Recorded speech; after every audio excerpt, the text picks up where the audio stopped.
ألا تكرمون اليتيم ولا تحاضون على طعام المسكين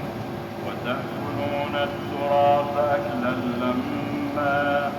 وتحبون المال حبا جما كلا إذا دكت الأرض دكا دكا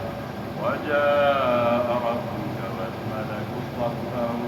صفا وجيء يومئذ بجهنم يومئذ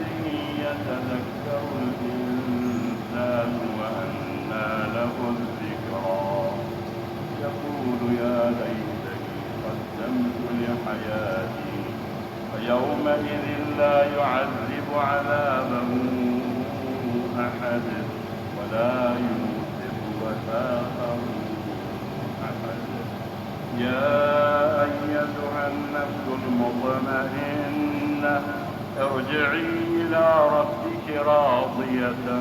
مرضية فادخلي في عبادي وادخلي جنتي